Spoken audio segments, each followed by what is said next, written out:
It's the Gauntlet. Let's go. You Hello. smell what the Gauntlet is cooking. Anybody?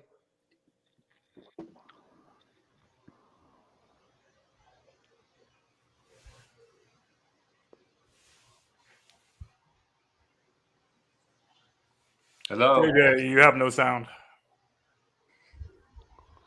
JJ, you have no sound.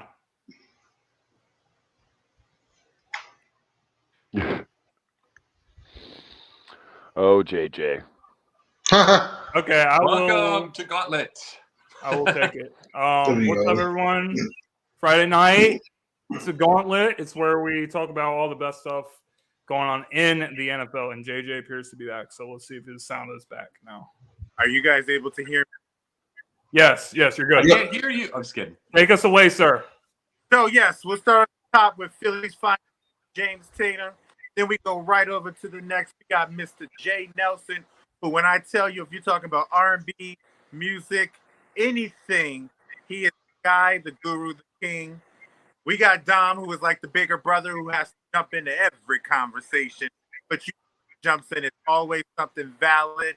And if you want to laugh, I mean, really want to laugh, and you come down to my man, Mr. Jacob Christner.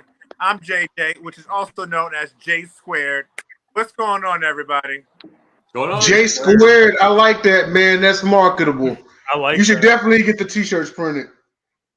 We might have to get that on. We might have to get that on our merch, Gauntlet merch. This is the Gauntlet jerseys. Friday nights. I'm very happy to have you guys on the set and allow me to host today's show on January 20th, 2023.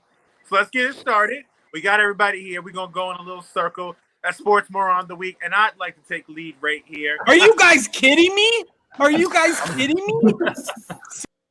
Because I have to call out every single person who thought that Cincinnati Bengals were going to destroy the Baltimore Ravens in the playoff game this past postseason. If anyone knew anything about anything, I'm talking Kifu, Michael Palmer, Mike Lowry, everyone on my Facebook post when I said the Ravens were going to upset and y'all said that the Bengals would destroy them. That was one of the most, I love y'all, but that was a moronic comment. Because if we're going to be clear, and I'll take it even a step further, the Ravens bet had everything in their favor.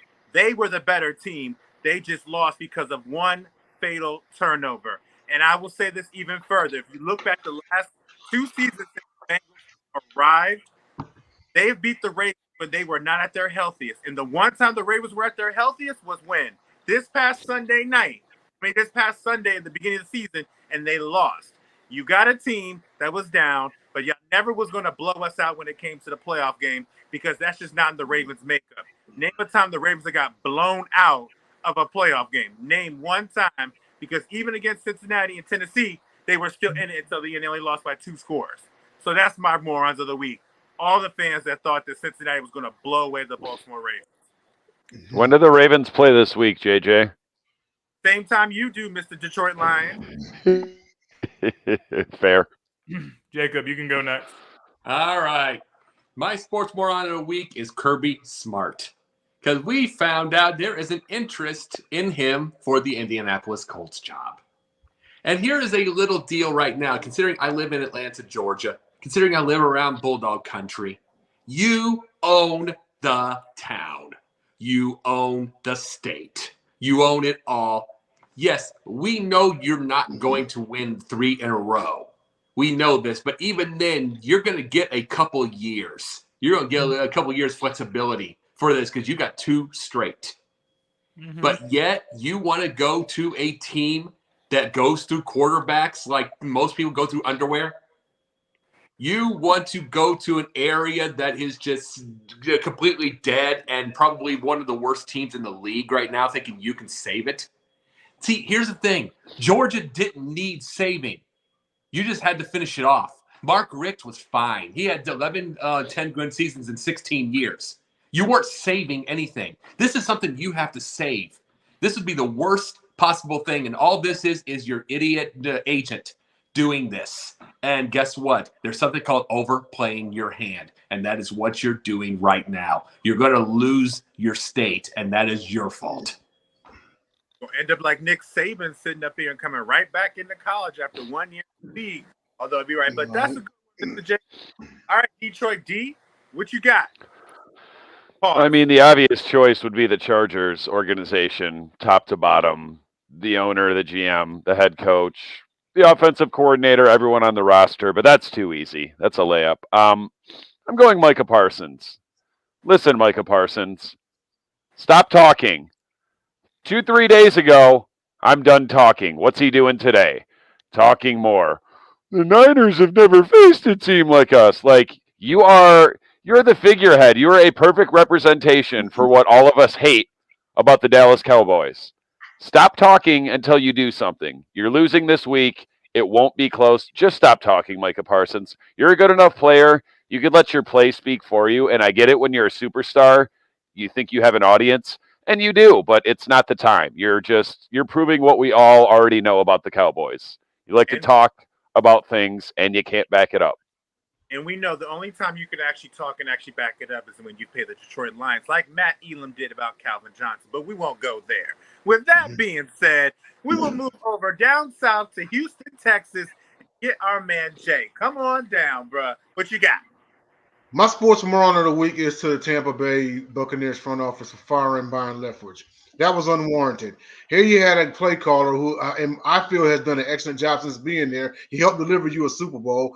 Every year except for this season, Tampa, I believe, finished in the top 10 in scoring. They have one down year, and you get rid of them. I don't understand it. I don't know how anyone can understand it. I think he should have been allowed at least one more year. I mean, call it what it is. Like, he's the GOAT, but he didn't play particularly well this year. They were lucky enough to be in a terrible, terrible division to even make the playoffs, but again, it's 1 year. He's a hell of a play caller, and to think he actually passed up a head coaching job to remain at Tampa to be the offensive coordinator, and then you go and do this to him. So I don't understand the move unless you're somehow selling out for Sean Payton, in which good luck with that. But I don't understand it at all. Not for and what I mean by selling out for Sean Payton, meaning if Sean Payton's going to bring in his own staff, then okay, like I see that. But outside of that, I don't agree with the move. I like Byron Leftwich. I think he deserves better. I think you answered your own question. You actually understood it because let's be honest with you, the elephant in the room was the quarterback didn't exactly play his best this year. Who was the scapegoat? The offensive coordinator. You want to take him out so you don't have the real conversation. It can't ever be Tom Brady's fault. It never can. But that being said, one thing. You talked about that he had one down year. You know who else had one down year and got to keep his job? Randy Feitner over in Pittsburgh before he lost the thing. He had like a 420 point year, then that 298 point year when he had to have Duck Hodges. And I went to school with his brother. And then another 440 point year before they missed the thing, and then he left again. He got the other year that you're talking about. Oh, wow. Yeah. With that being said, that's a good point. And, Mr. Philadelphia, city of brotherly love, so please be very gracious with your response. Come on, break it down, sir. Oh, buddy. You guys know there's a big game this week with the Eagles and the Giants. And if you guys have paid attention to me on any social media, you guys know that absolutely love the New York Giants fan base. And they have just made this week an absolute thriller for me. We started the week off with Giants fans were salty that Eagles coach Nick Sirianni was talking in his press conference about how they were watching the Giants game. And he was craving Pizza Hut. So he ordered Pizza Hut. Him and the assistant coaches were sitting in the room watching the game. So you have all these Giants fans on Twitter and everything, and they're saying, well, this guy needs to be humbled. He's being so arrogant. The guy is ordering pizza for the team. And not only that, it only got worse. There was an interview with some Giants fans. I'm not going to name drop the guy, but there was a video of him on some news channel, I think it was, or it might have been a podcast, and he said that his pregame tradition or whatever when the Giants play the Eagles is Ritual. he takes blue Easter egg dye and he dips his male organs inside the blue Easter egg dye, and that's what brings the New York Giants luck. So that's number 2. And to just put a cherry on everything, you had Tiki Barber, who was a former running back in the New York Giants, go on some radio station and talk about how, well, Daniel Jones he's going to be more prepared for this game, and he's peaking at the right time. And the Eagles have struggled against the New York Giants defense at the end of the season. The Eagles in the 2 games, the Eagles outscored the Giants 70-38. And you're going to tell me that we struggled against that defense. The last game of the season, you could obviously see that this team was not having a serious game plan. They were just doing the safest game plan possible. It was Jalen Hurts' first game back, and he missed the 2 weeks. So they basically knew they could beat this team by having a half-ass game plan. That's what they did. And you're going to sit up here and say that all this stuff about Daniel Jones and Jalen Hurts is not going to be prepared for this game? He was right about Daniel Jones peaking. They gave the team the day off, and Jalen Hurts was like, nah. And he was in the building watching film with the coaches. But you're going to tell me that he's not going to be prepared. So overall, Giants are just making fools of themselves. They're talking a lot. They're chirping a lot. And I don't think it's going to be good come tomorrow night. Interesting. So we got Buffalo fans who jump through tables, and we got a Giant fan who dips his, we ain't going to say it. And he blue balls. We can't know. say it. There's kids watching. Okay. So But yeah. Hey, but no, here's the thing. He loves Giants fans like I like Justin Fields fans. I didn't know the Giants really had fans anymore. To that point, so we just don't go to New York. Got it. No problem. Barbara, I got you. Yes. Great morons, guys. Great morons. Because real quick, we're just going to take a short break, and when we get back, we're going to do our player of the week. So let's do it.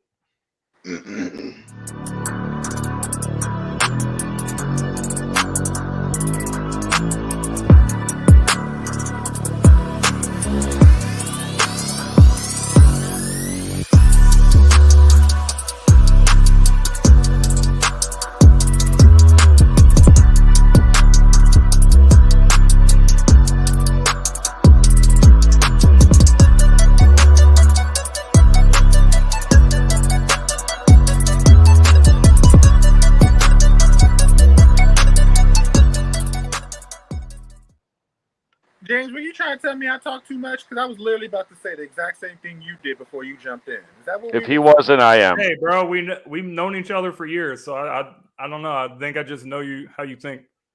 No, I was about to literally say we'll go to a short break and then we come back to Edgerrin James as the sports player of the week. But you got me to it. But with that being said, you already kick-started it. Thank you, Mr. James Tatum up in Philadelphia, 2.5 hours away from me. We're going to go ahead and talk about Mr. Edgerrin James. I have a lot to say about Edgerrin James, but I'll leave it to the panel. We'll go ahead. We already started with Jacob. We're going to reverse it and go to the man, Mr. himself, Mr. James Tatum. I have to say that I think he was a really good running back for the Colts. His first season in 1999, I think it was, his rookie season, he rushed for 1,500 yards, and he was the first team All-Pro. The thing that sucks is the fact that he ended up leaving the Indianapolis Colts.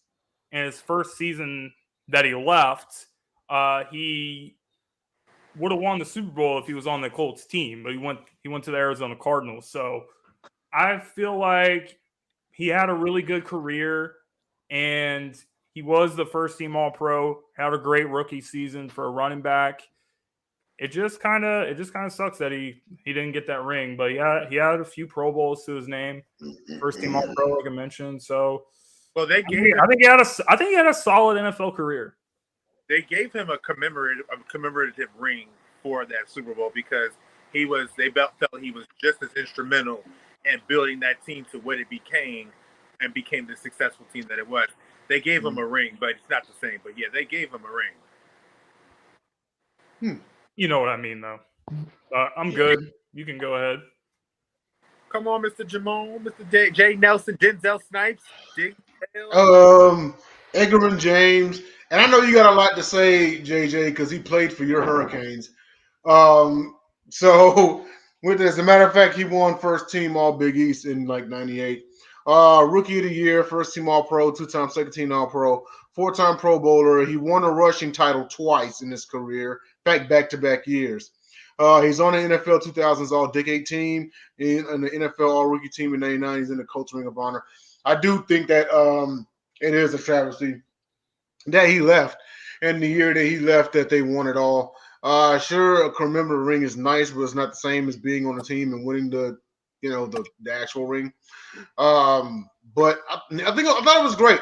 He was very instrumental in helping take the pressure off of Peyton Manning because they didn't want to get to a point to where they depended too much on Peyton Manning's arm.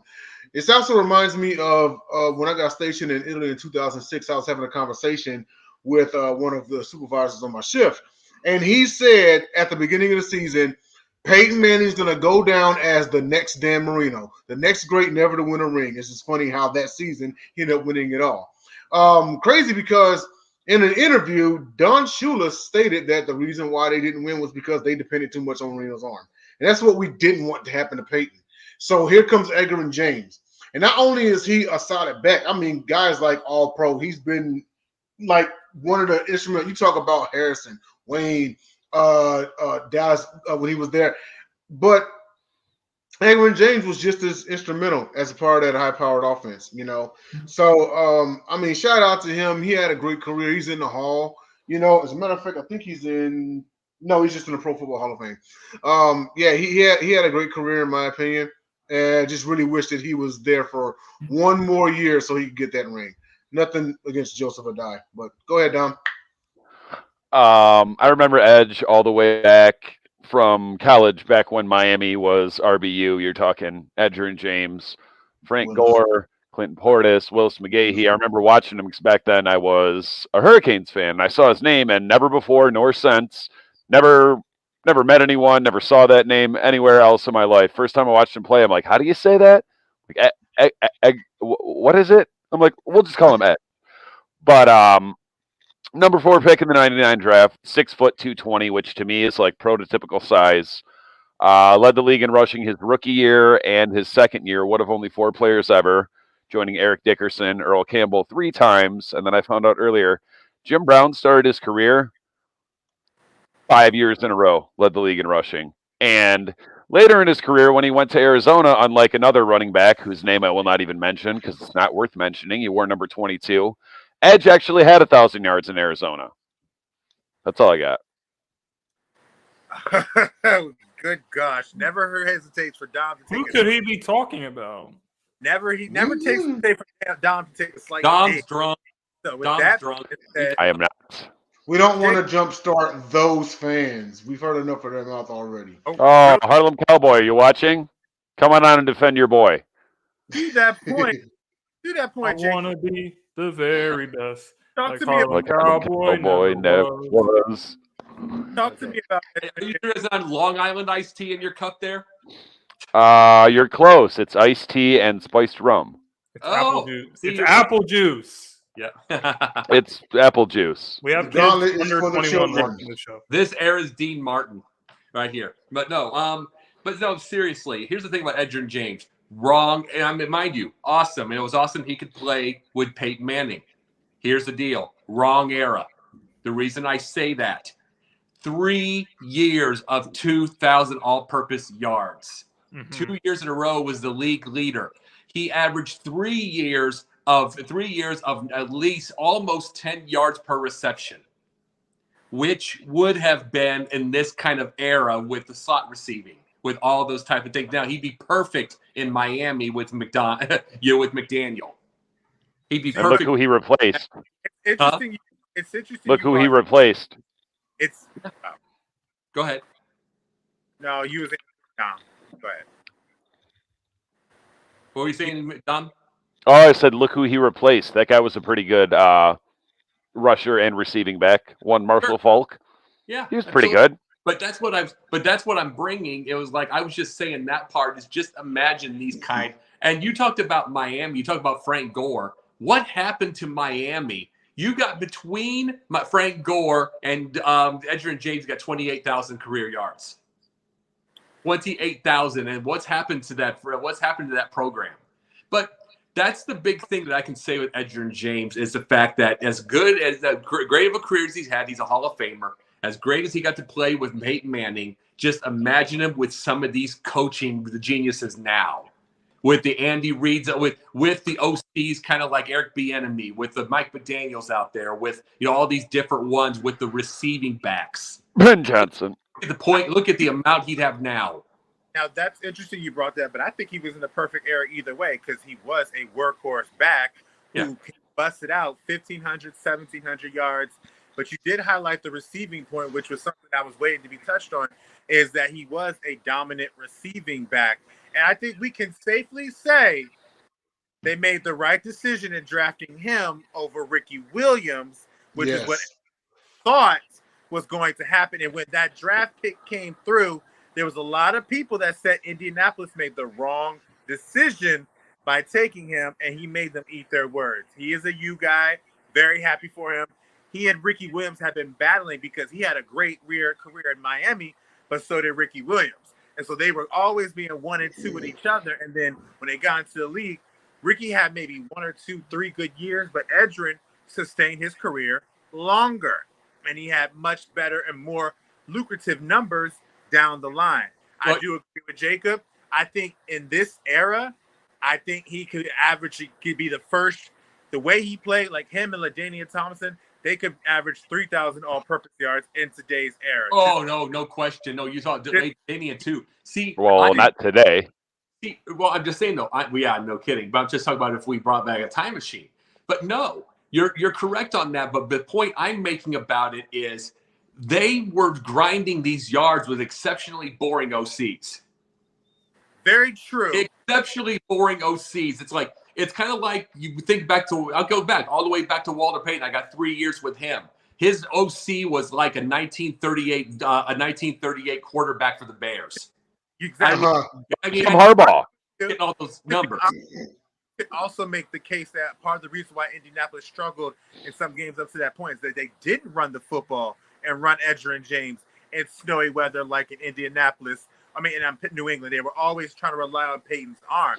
Maybe if they embraced running him more in the postseason, they might have got that ring before he left and got it in 2007. Because at the end of the day, he was still producing. He was a productive running back.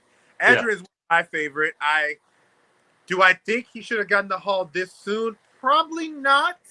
But I do think he has a case and a resume worthy of being in the Hall. And he was one of my favorite running backs. I always take it to Madden. I will eat you alive with Edgerrin James on Madden. I would eat you ever loving alive with that man from the things that he could do. He, at his peak, honestly, could rival LaDainian Thompson for the great running back. I'll outrush you with Corey Dillon.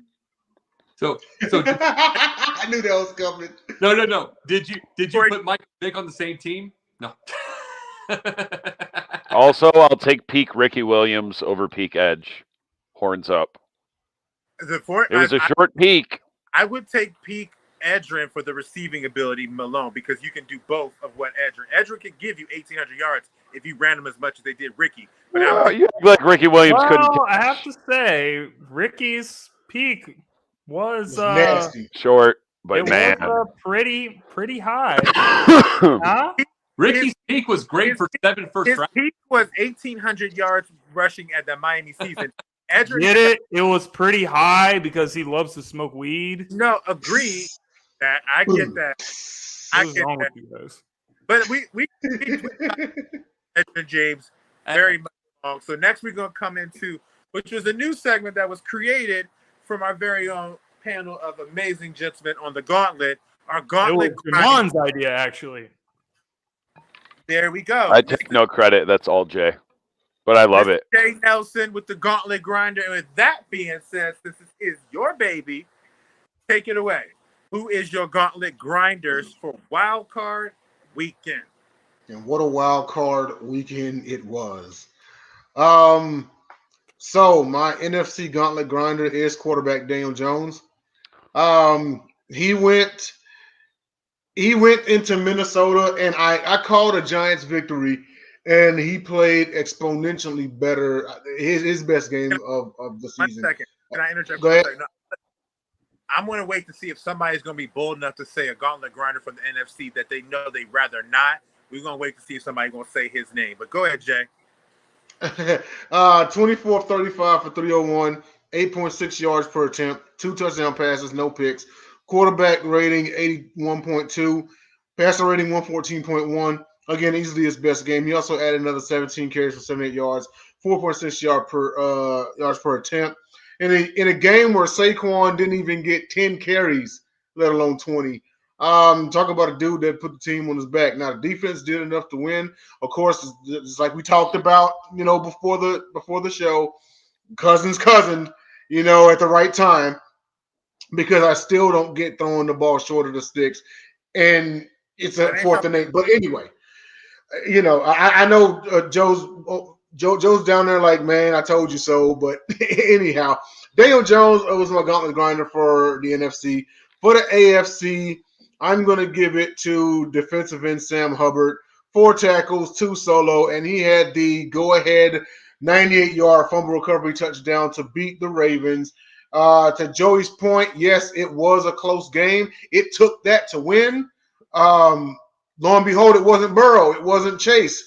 It took a literal long defensive touchdown. Sam Hubbard was the guy. He got to the sideline. He got the oxygen mask. Well-deserved. He also got the game ball, too. So that was my AFC Gauntlet Grinder. Don, what you got?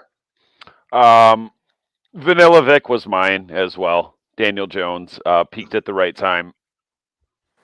Granted, it was the Vikings, and 2 of his best games this year were against said Vikings. Their defense is absolutely atrocious, and he took advantage of it.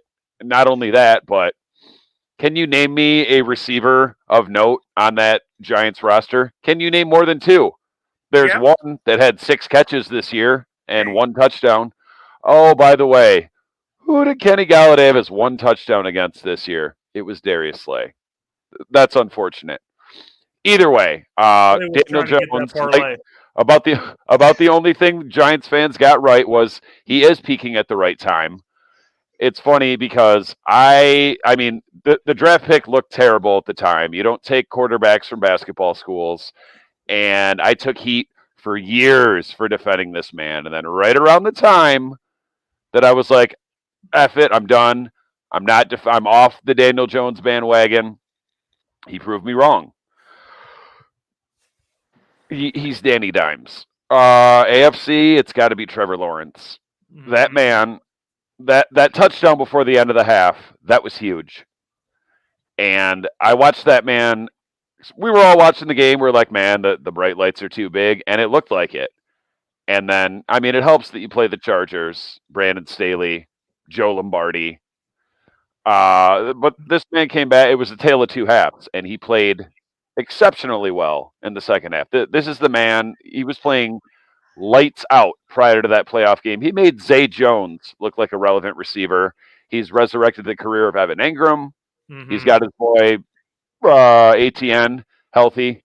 They're buds. That was that draft where every team took a receiver to join their quarterback from college, and then Jacksonville slipped in at the end with ATN. But yeah, T-Law for the win. Undefeated on Saturdays. Go Jags. Shout out to Justin Blackman. That was a good I was gonna say that's a Justin Blackman jersey, ain't it? Yeah. No. But that was a good Gauntlet Grinder. I still haven't heard this person's name. Maybe Jacob's gonna do it. Let's see what you got, Jacob. I will tell. I don't know if you're going to hear from me or not, but let me say this part right now. I got the 2 Gauntlet Grinders, and there's a reason I say it. I'm going to say Brock Purdy, and I'm going to say Skylar Thompson, and I'm going to say the reason why. It's because those 2 I mean, Brock won, Skyler lost, but they nearly took out Buffalo in that stadium with everything against it, with the injuries right there. And Skylar Thompson, he's 18 for 45. He isn't that good. But let me say this part right now. Those two automatically, if there's any quarterback in the league from here on out that's like a quote-unquote 9-8, 10-7 quarterback, the one that can get you to a playoff and be done, and then we'll get you a bridge, they're done. They are officially finished. Kaput, done. It is the reason is because if their 6th and 7th rounders can play as well as they did in playoffs, and like I said, not the percentage, but if they can keep Buffalo honest, if they can do all that, and they're doing it at 6th and rounder, start at 3rd string, both of them, and they come back and have those kind of games, there is no more Carson Wentz. There is no more Mitchell Trubisky. There is no more of any of them. They are backups from here on. It's because these teams are not going to want the 9-8, 10-7s anymore. They're going to want an instantaneous comeback. So you can thank those two quarterbacks, and I'll make them my grinders because we just see the change right in front of us. Mm-hmm. Very good, true. Good point. Good point. That being interesting. I'm gonna let James go because then I'm gonna go last because I don't think. I hope James takes yours. Yeah, I think Trevor Lawrence is a really good choice. Trevor really struggled in the first half, and then he played completely different in the second half. But with a lot of young quarterbacks, especially like in their first start, if you go out and throw 3 interceptions in the first quarter, that could be like a huge problem. And the fact that he didn't lose his confidence, I think it says a lot about him as a player. And he had a really good season this year, 4,000 yards for the season, 25 touchdowns. So he's just come a long way from that mess with Urban Meyer. And I got to give a credit also to Doug Peterson for being able to keep the team together and keep the team focused in order to pull off a comeback. But honestly, guys, it kills me to have to say this, but you have to give Gauntlet Grinder to Dak Prescott for this week. Dak has been terrible this season. He missed 5 games. He still was tied for the league lead in interceptions. And I think that a lot of us were not picking the Cowboys to win this game, especially after his performance. I lost a 6-pack of Modelo on that game. Especially after his performance against Washington, he was absolutely terrible.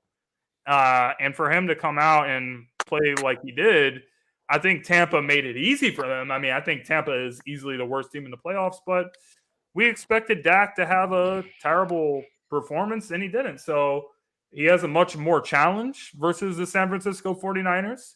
We will see if he's able to do it against this team and this great defense that they have. But at least for this week, you have to give Dak some credit. It's funny. You know what Coward calls Dak Prescott?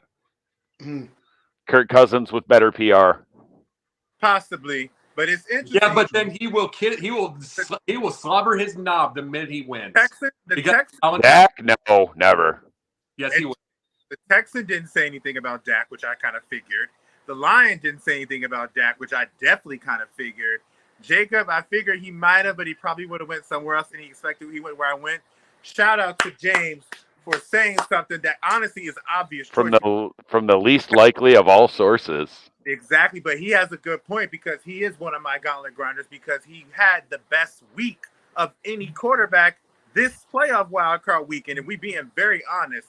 And to James' point, as bad as Tampa was, they said, well, Dak in the playoffs, Dak's going to be this. And Dak not only came out, he looked in control, and like Troy kept saying it all game long. There was nothing nobody could have done to stop him. So I'll give Dak Prescott that Gauntlet Grinder on that side, on the NFC. And on the AFC, because his coach and his coordinator did not appreciate him enough, even though he was the most important and most beneficial player on this Ravens squad, I'm going to give a Gauntlet Grinder to J.K. Dobbins, given the fact that if he was given the proper carries that he needed, we might have seen 102+ touchdown game because he was the one person Cincinnati had a hard time stopping. And because he wasn't rewarded from his team by getting into the red zone to get out, not one carry in the red zone for the guy that was averaging 6.5 yards a carry against that team. You were grinding, JK. We appreciate you, Ravens fan. I was going to go down and fire Greg Roman myself for you because no way. He did end up getting fired. He did get fired. He did. He didn't get fired. To be very honest, he resigned. Great. Part ways. Great. Oh, yeah. It was, hey, do you want us to fire you or do you want to quit? Same thing that the Ravens did with Wink Martindale. We don't fire you because John likes you. We let you leave on your mutually On party. your own terms, yeah. He did it with Dean Pease, who was trash. He's still Mark got Stressman, who And was Wink Martindale is one of the best defensive coordinators in the NFL now. Yeah. right. So like big time for J.K. Dobbins in the thing. Trevor Lawrence was my other one, but I'm glad that we said Dak Prescott. Dean Pease, I call him urinary tract infection. But the biggest thing is, but the biggest thing about it is, here's the thing about Greg Roman. He's the modern day Tecmo Bowl. He has 4 plays and he uses Lamar in every one. You don't got to tell JJ that. This is true. This is true. All right, real quick, before we go to our divisional round picks, we're just going to hear a quick word from Fanatics, the sponsor of the Gauntlet. Sports fans are gearing up and saving big at Fanatics.com, the world's largest collection of officially licensed fan gear. From all the leagues, teams, and players you love, unique one-of-a-kind designs exclusively by Fanatics, and autographed collectibles from today's biggest stars shipped directly to your home. Join Fanatics Rewards for free to earn fan cash on every purchase. Shop now and for a limited time, get 20% off all orders. Fanatics.com, officially licensed everything. All right.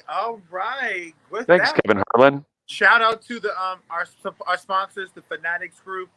Probably if I'm quoting it wrong, forgive me, but really shout out for you allowing us to continue our platform and just embracing our platform. We really appreciate you guys. With that said, we are going to go to divisional round matchups, and we are going to start with, I think, might be an underrated game, given the fact of when you play this game in the NFL, one thing they talk about is called adjustments. How do you adjust from half to half, game to game? Good question. And we have a Kansas City Chiefs team who is rolling hard against possibly one of the best coaches at adjusting to because it's still in Detroit. Playing them for before. We got the Jags and the Chiefs. So we'll start off with James. How you see this shaping out? I think the Cinderella story is going to end for the Jaguars. I have to give them a lot of credit for what they did this season. They won their division and they won a playoff game. So Doug Peterson has really came into a huge mess of a team and really turned it around. Just like he did in Philadelphia, if you remember, he came over to the Eagles in 2016, and that was at the end of the Chip Kelly regime when Chip Kelly came in. He traded their star running back, LaShawn McCoy. He got rid of Deshaun Jackson. He got rid of Nick Foles, who eventually came back to the team and won a Super Bowl MVP. Destroyed the team, basically, so Doug was hired, and they're just pretty much like, fix this. Urban Meyer, kind of the same thing. You get off to a really rough start with a rookie quarterback, and Doug has really turned the team around. But going up against number 1 seed, going up against Kansas City Chiefs, Patrick Mahomes has not been anywhere below the AFC Championship game for his career, and that's not going to change anytime soon. I just don't think that the Jaguars on defense can contain him for long enough at all. And I just feel like the Jaguars are not going to be able to match the offensive firepower that Kansas City is going to be able to put up. So Kansas City, it might be interesting for the first quarter, but I think after the second half gets underway, you're going to see the Chiefs really start to pull away in this one. So I have the Chiefs winning by a score of 38-21. 17-point loss. Interesting. What's that spread, guys? Let's talk about it. Next, Oh, boy. go ahead. We're going to do a little topsy-turvy. Mario Party. We're going to go down to Jacob, then go up to Jay, Dom, then me. Good Lord. You got yourself, you're doing a pentagram. But still. But the biggest thing is, considering he started with 4 interceptions before he finally opened up, the thing is, it's just the fact maybe it was nerves, but I could see the Chiefs going very fast. He's going to start off slow again. And then he's going to have to – here's the thing. I think we don't see Etienne at all in the second half. He's going to have to throw all the time. And I think we could see a 400-yard game because of a bunch of garbage yards. But I'm in agreement with James on that one. I could see something along – I could see like a 41-24 because it's like he's going to come back in the second. I mean, I think it would be like a 24-3 at half, and then he's going to have to keep throwing, so he's going to get his 400. Lawrence will. But other than that, it's just going to be too far ahead. All right. It's another big blowout. Okay. Jay, go ahead, take it away, buddy. Yeah, I gotta agree here. I think the clock strikes midnight for Jacksonville. However, I mean, should go without saying. I think me personally, and I said this, I commented this on the Sports Exchange, that when Dougie P came back and beat the Chargers, he sold up Coach of the Year. Now, if Dable wins it, I'm not mad at that at all. I just feel, me personally, and then you come in after the Urban Meyer era, and you got so many things wrong with your team. He single-handedly turned this team around in, 11 months. Won them the division, albeit in the AFC South, but give them credit. They won the division. In fact, they came back against a Tennessee Titans team that had they were 7-3, and then they came back and caught the Titans. But with that being said, it's Kansas City. Because I'll tell you right now, you throw 4 picks against Kansas City, they're not the Chargers. They ain't the Chargers. They're nowhere near them. Okay? But surprisingly, I have it just a tad bit closer, but a comfortable victory. I'm going to say Chiefs 30, Jags 17. I would not be shocked if it is a close game at the half, but then the Chiefs run away in the second half. I could even see a 3-point Jaguars lead at halftime. But second half, adjustments, Mahomes wakes up, and maybe the defense forces 1 or 2 turnovers, but the Chiefs, capitalize, and then that's it. The big thing that the Jags need not to do is to, it's kind of like whenever they played the Patriots back in the day. A lot of teams walk into Foxborough, realize they're playing the Patriots, and they're already beat before kickoff. That's what the Jaguars need not to do walking into Arrowhead if they're going to hang with these guys. But I don't foresee an upset. Chiefs on to the championship round. This is Mahomes' 6th year in a row in the AFC Championship game. I got Chiefs 30-17. Now, to Jay's point, there's only even a few teams that can go into Foxborough and beat them, and that's yours truly right here. But that's another topic for another day. With that being said, come on, Dom. Chemo, we coming around the corner. You on third base. Let's talk. As much as I would like to say that T-Law can keep up that streak of being undefeated on Saturdays, it's not going to happen. It's the Chiefs. I would give them a better chance than, I would give them more than a puncher's chance, and I think the final score ends up making it look like it was a closer game than it was. I'm thinking like 35-28, but that's after it being 35-14. The Jags are trending up, much like pretty much all big cats in the entire league. I'm talking Jaguars, Lions, Panthers. Shout out to the Jags from going from the number 1 pick to a division winner and winning a playoff game.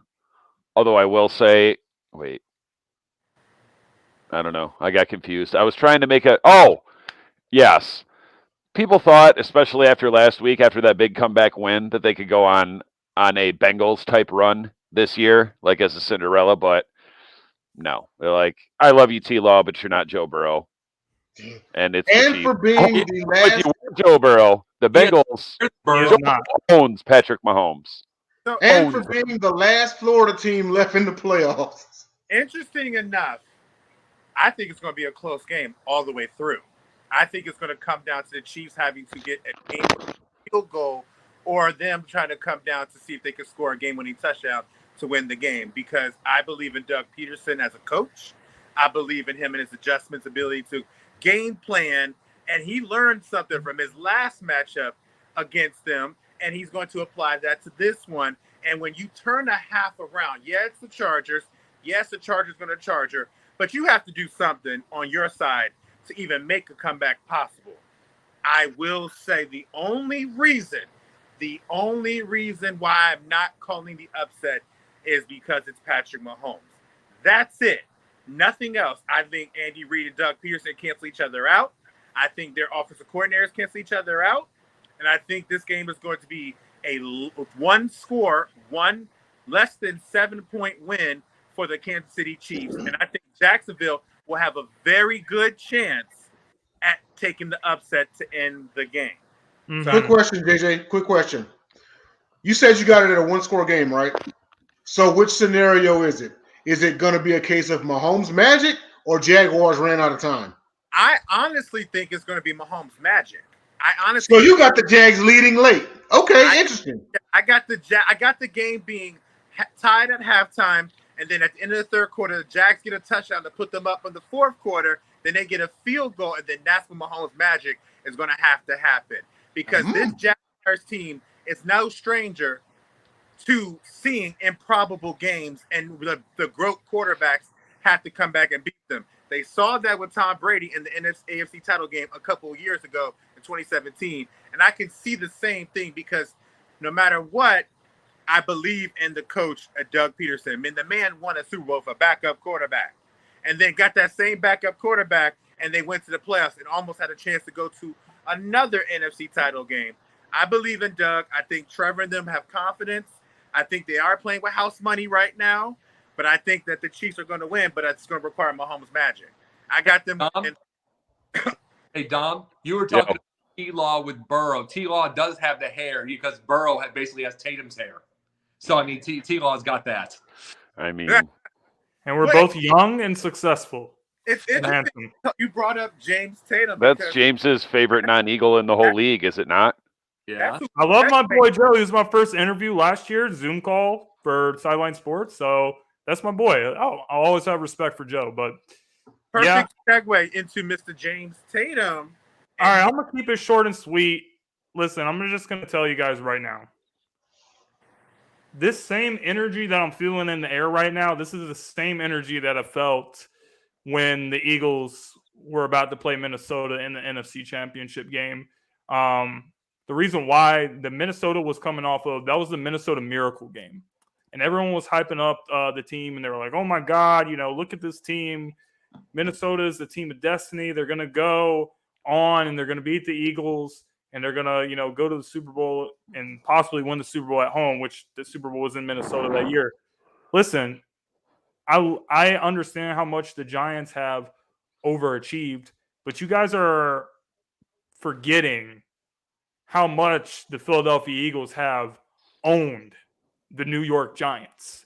The Eagles have won 9 straight games at Lincoln Financial Field against the New York Giants. They have won 16 of the last 18 games. The Lincoln Financial Field is it's like the house of horrors for the New York Giants. And this team is so focused and locked in. You have Jalen Hurts that's going to the team and saying, nah, we're not taking the day off. We're going to sit here and we're going to watch this film and we're going to dissect it and see how we can get better. Jalen Hurts is completely dialed in. This is what he waits all year for. This is why every single time you hear him talking in his interviews, he's saying, we left money on the table. We didn't do enough. Jalen Hurts is locked in, and he wants to lead this team to a Super Bowl. And I think that coming out against the New York Giants, this team is going to make a statement to the league to let people know we are here and we are for real. And this is our house, and you have to go through our house if you want a chance to go to the Super Bowl. So I think the Eagles are going to come out, win this game 34-23, go on to the NFC Championship game, hosting another NFC Championship at home. So here's the interesting thing about it. There's so many parallels to my Ravens 2019 season where we faced a Tennessee Titans squad that was a wild card team. And look at the makeup of the Titans. Derrick Henry, Ryan Tannehill, don't make too many mistakes, and defense play your best game. What do the Giants do best? They run the football. Daniel Jones has to make no mistakes and try to do some throws, and your defense needs to come alive. So there's so many parallels to this because we had a 14-game win streak, and we lost that game. They have finished the league with the league's second, I think, the best record in the game. And now you're going against the Bro, why do you always do this? You always try to bring stuff to the Ravens. No, I I'm mean, not. you usually do the same thing with the Eagles. He's just But- playing No, the I do James not. Tatum role. I'm not bringing Not this year because you haven't had to, but keep Where, going. tell me when you look at the season, number 1 seed, MVP front runner, went on like a 12 or 13 game win streak, facing a lesser opponent who looks like it's an inferior opponent to try to come and beat. Where's the parallel here? Where's the lie? There is so much of a parallel there, and it's not about the Santa Ravens. I was about to sit here and say, Jalen, I believed in Lamar to win his game, and I believe in you to see if you're going to win this game, but it's going to be a lot of pressure on you guys to come out and show up and show out and do what some teams have not done. But I think you guys will do it because I think the biggest difference is you actually have wide receivers that are game changers when you need them to be game changers, and that's what some teams did not have. We're not going to say their name because if this James don't want me to say Ravens, we're going to leave that out the way. You are right about that, though. I think the Eagles will win by 1 field goal. I got them winning 28-25. That's interesting because I literally have a 3-point game, but I got Eagles 27-24. People bring up the narrative that it's hard to beat, a team 3 times in one season. There's also the narrative out there that, the Giants, they weren't at full strength when they played the Eagles, and then they only lost by 6 the second time around. In which all the Eagles were doing was they just wanted to lock up the division and then get out of there. And number 1 seed. Okay, awesome. I think it'll be a closer game. I think the Giants will realize what they're up against, and it will motivate them to go in there and actually quiet that crowd, which is very, very hard to do because as much as we talk about Arrowhead being loud and crazy, Philly has historically been loud and crazy. It's going to be tough to run on the Eagles. We'll see how Saquon does against them in playoff time. Daniel Jones is not going to play the game that he played against the Vikings this last time, but I expect them to be competitive. At the end, and I don't see like a Hurts game-winning drive or anything like that. I could see the Giants scoring and making their 3-point game, and then the Eagles just run out the clock, maybe in like the last 3 minutes. A couple of Hurts design runs, and then they get out of there. But I got Eagles 27-24. Dom? Probably a close game, closer than it should be. But the simple fact is, other than at running back, and I would almost argue if you go by whole position group, the Eagles are better at every single position than the Giants. And as well as Daniel Jones played last week against the Vikings, that was like the 29th, 30th ranked defense, whereas the Eagles are top 5. It's the Eagles. Might be a close game, but there's absolutely no way. Unless I have seen parallels drawn with this Giants wildcard team with a quarterback who played above his head. Granted, he's not a Manning, but getting contributions from unlikely sources. Who'd heard of a guy named Hodgins before this week? Who'd really heard of David Tyree before that Super Bowl game? But Eagles win. All right. Jacob, bring it home for us so we can get real rapid. This Eagles team reminds me of the Dodgers this year, which I also made the choice of. The Dodgers would get the lulls. They get the lulls. You'd see it even if they dominated the year. They'd get these stupid lulls, and they came out of the blue. The Eagles had so much trouble with the Colts with Jeff Saturday. They had trouble with the Jeff Saturday Colts. They had trouble with the Bears, who are horrible, who had horrible defense, who cover everybody 10 yards off the team. They lost at home, even with Gardner Minshew. They lost at home to the Saints. They get into these lulls. They get into the stupid. And it's going to happen here. It is the playoffs. Giants win and a field goal at the end. Goodbye. All right. Go ahead with the upset. You're the lone wolf here, so you got to give it to me, Mr. Jacob. Give me that lone wolf. No. Oh, there you go. So with that being said, we all got close games except for the obvious person, which is the Philly fan right there. So that's being said. Way to wrap up the top seeds. Now we're going to go down to the last 2 games on Sunday. We're going to start with the team. We're going to start with the Niners and the Cowboys, and I'll be very, very quick. I said in the playoff began, there's only 2 teams that I feel like are strong enough to handle the doubt to the San Francisco 49ers. That's the Philadelphia Eagles, who match them step for step, and Dallas Cowboys have the talent to be able to play against a team like San Fran. Now, it won't be easy, but I got Dallas in the upset at San Francisco, winning by a field goal, because I believe that their defense is clicking on all cylinders right now. I think Dallas is playing very well.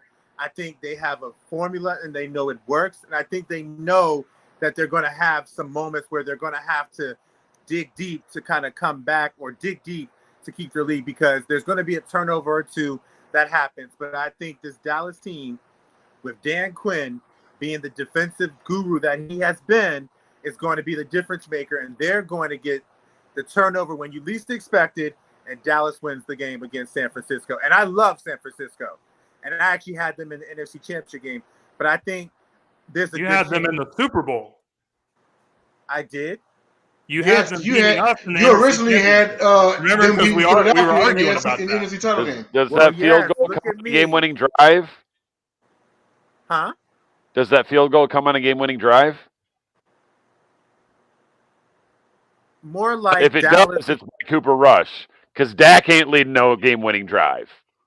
I think it's Cooper going Rush to be isn't more. either. I think it's going to be more. I think it's going to be more of a. We're going to see what Brock Purdy's made of. I think we're going to see if Brock is going to get Dallas that defense game-winning is not drive good. or game-tying drive to a game-winning drive against Dallas. We're going to see, but I got Dallas, and I crazy enough changed my Super Bowl pick because I like what I saw from Dallas, and I think they're going to continue. I think they're going to show people something, that they actually are a good team. Mom, I love you. You got to remember that, so because she's a Dallas Cowboy fan. But go ahead, Jacob. Dallas is a coach away, but not yet. It's not yet. They're a coach away. This is Mike McCarthy isn't it.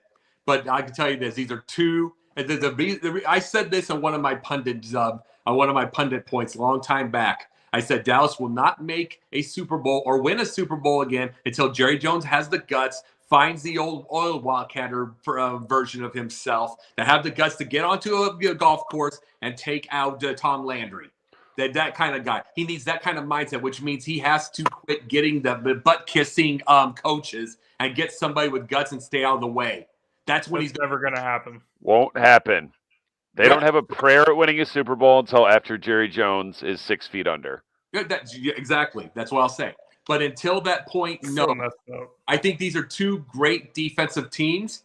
I think I think Brock Purdy, I give him all the congratulations in the world. He's looked good. But here's the thing about him. It's still a system. It is still a system. I'm still tired of seeing these idiot articles. Did Pittsburgh miss out on Brock Purdy? No, because Matt Canada would have ruined him. But this is the thing. I'm tired of these stupid articles. He has the perfect coaching staff with the perfect system. He is not the world's greatest. He's got a great 100%. System. He can work with it. Huh? Any one of us could lead San Francisco to one playoff win. Well, it's a quarterback-friendly system. Lead. I don't even say lead. It's a good job. Whatever is the lead, it's like he's doing his job. I wish my Bears would do that. Allow them to come in to win games. Every time you get to this level, these idiot fans want something prettier, then it gets ruined every time. So to your point, your team started playing better when y'all let Justin Fields play the way he was supposed to make Justin Fields. The Bears are boys, we got to pick up the pace. We got another game to discuss, and then we got non-sports topic. We're already at the hour mark. But that's I'll say that part, but that's the deal. It's like I think it's a 21-17 game. But the thing I'm saying, I wish that my team would play a system and stick to it and quit listening to the fans. Yeah. And one prettier. Mm-hmm. You don't know how to draft quarterbacks, though. Okay. What'd you say? Dom? You don't know how to draft quarterbacks. Okay, Dom, you're up. The Cowboys don't have a prayer in winning this game. Not a prayer. Mm-hmm. Micah Parsons said, "Oh, they never faced anyone like us." Guess what, Cowboys? You've not faced anyone like the 49ers. I mean, Faced us. We're not like the 49ers? You face walked into this, Dom. You walked into this. That was similarly, you didn't you swept Dallas, right? No, they beat us the second game. Oh, that's right. Well, this is the playoffs. They beat us. Playoff Dak will show up just 1 week later, much like Chargers chargering showed up a week later instead of week 18. It was week 1 of the playoffs. Mm-hmm. When's the last time the Cowboys won multiple playoff games in a season? Oh, it was the previous century. I don't know. Previous century. 1995. About the same time when Detroit won their playoff series, but we won't talk about that. Come on, Jay. Real quick, 49ers. I mean, whenever you have Christian McCaffrey, Brandon Ayuk, and Debo, you don't need a downfield arm. You know, you're talking about like 3 home run hitters, and all Brock Purdy has to do is go out there and not lose the game. I've got the 49ers 30-20. Okay, off of Dom's point, I actually don't really have a problem with what Micah Parsons said with his comments about the 49ers, and the reason why is because he's right. When you look at this 49ers team, when you look at like this Cinderella story that is Brock Purdy, he's right. Like the 49ers have not seen any teams that has a player of Micah Parsons' caliber. So what I really want to see is instead of Brock Purdy throwing, a dump-off pass to Christian McCaffrey and he runs 75 yards down the field and scores, what is he going to do when he has a lot of pressure in his face all the time? And the Cowboys defense has the ability to get pressure on the quarterback. They have the ability to get sacks. They have the ability to pressure the quarterback. So Brock Purdy under pressure, Brock Purdy against the blitz, that's going to be the key to the game. So I think if the Cowboys are going to win this game, their defense definitely has to show up. Dak has to play a clean game like he did against the Buccaneers. Will he be able to do that? I don't know if he will, because Dak has not really shown us that he can be consistent enough. So he had a great performance. Can he follow it up? That's going to be the question. And I just don't trust Dak enough to be able to be consistent. So that's why I'm going to go ahead and pick the 49ers to win this one. All right. Real quick, guys. 1 minute, 60 seconds like on NFL Fox. Bengals, Bills. Who we got? Who you want to go first? I'll take it. I'm going to say Bills 38-35. Dom? Bills in a close one. Similar score, only because since he's missing 60% of their O-line, that's already not good. It's mainly just because I want to see the Bills and the Chiefs in the AFC title game, because if it ends up Bengals Chiefs, that's a foregone conclusion. Patrick Mahomes' father is Joe Burrow. I don't need to see that again. I saw it. It's a great movie, but I don't want to watch it again so soon. But you'll watch Josh go against his father, Patrick, right? I mean, what's the difference? The times they are a-changing. Jay? Bills 35-28. Wouldn't be shocked if it's a Josh Allen game-winning drive. I'm taking Cincinnati. I'm taking Cincinnati to win this game, and I'm doing it because Joe Burrow is just better than Josh Allen. Josh Allen, we know that he can be careless with the ball. So I expect him to give at least 2 to the Bengals, 2 interceptions. And Joe Burrow, I just think he's more calm under the pressure. He doesn't let the emotions of the game affect him as much. And I just think he's more clutch. So I'm going to pick the Bengals 28-24. Interesting enough, the difference between I see Joe Burrow and Josh Allen is that Joe Burrow is the quarterback who's won a title before, and he's done it in college. And Josh Allen is trying to get a title for the first time because he never got one. So he doesn't know what it feels like to get to that point. That's the difference between them. But I'm with you. I got Cincinnati because I said it like last week. I said if Cincinnati can get past Baltimore, I got them winning and going all the way to the Super Bowl. And I got them again beating Buffalo. I got them winning 42-40.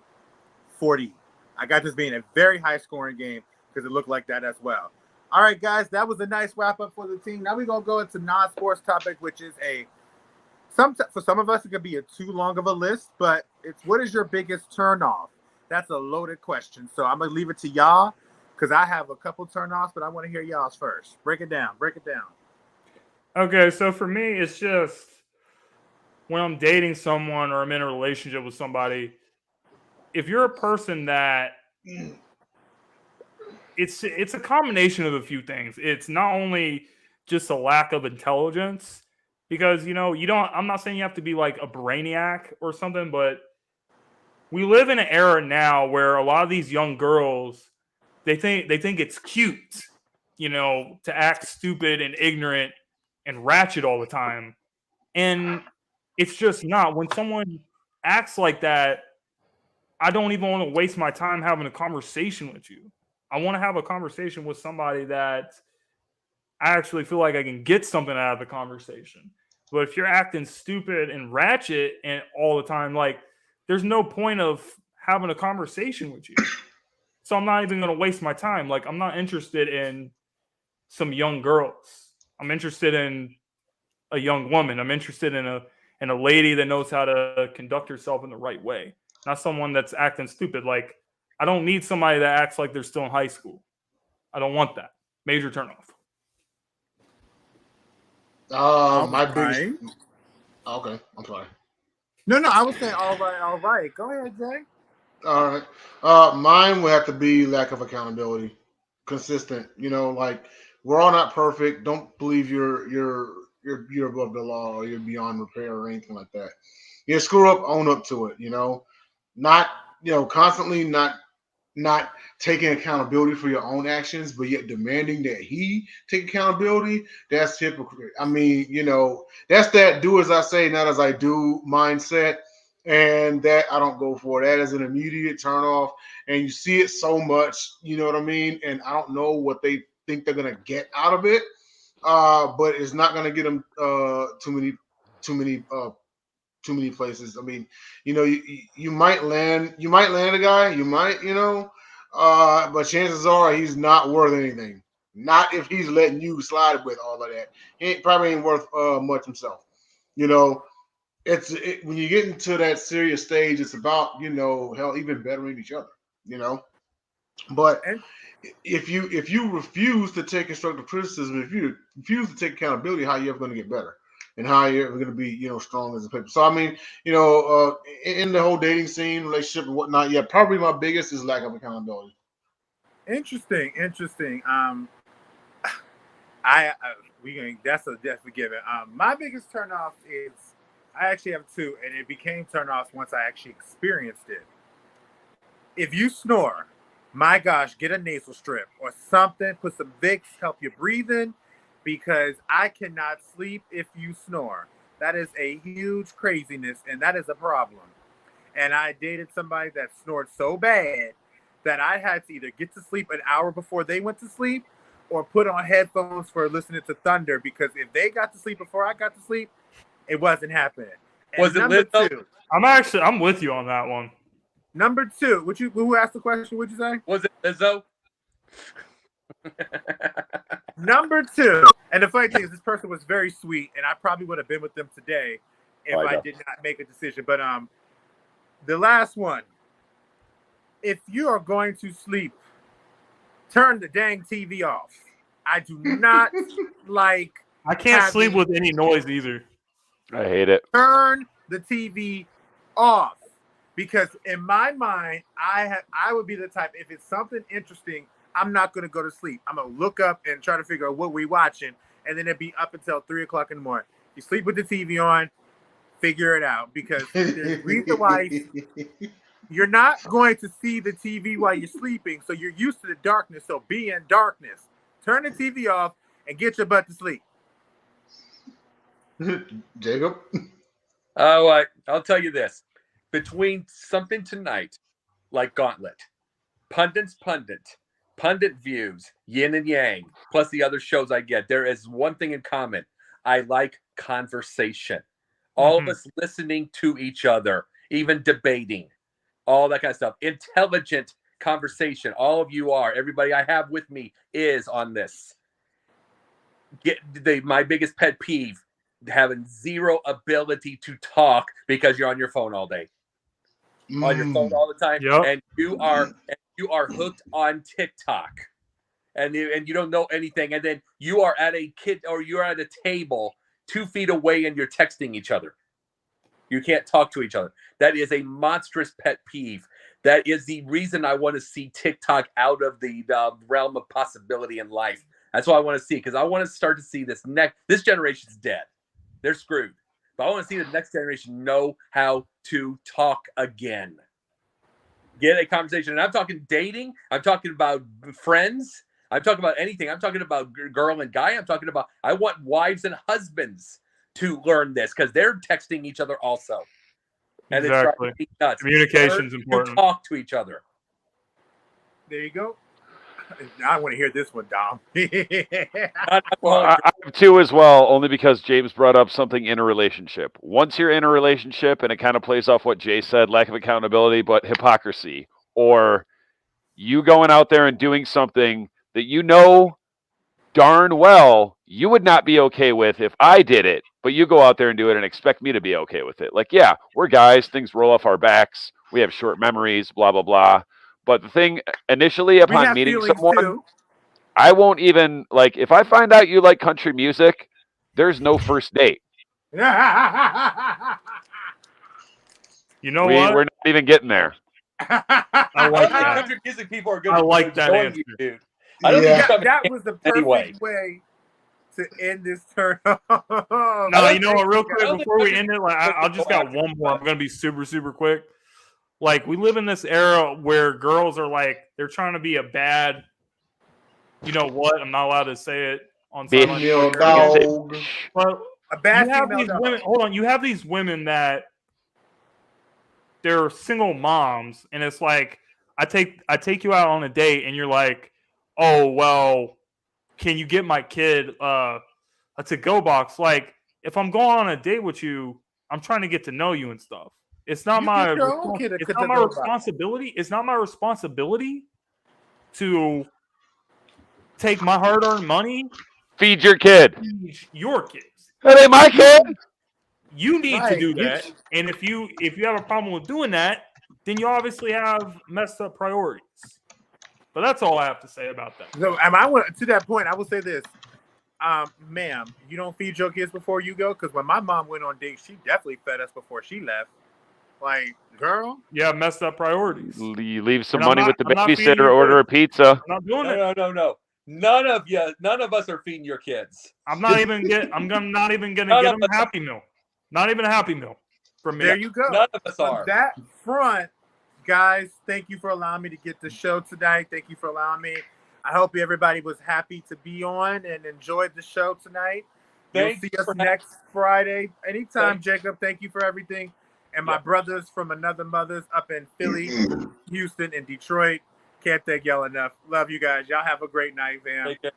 See you guys. This has been The Gauntlet.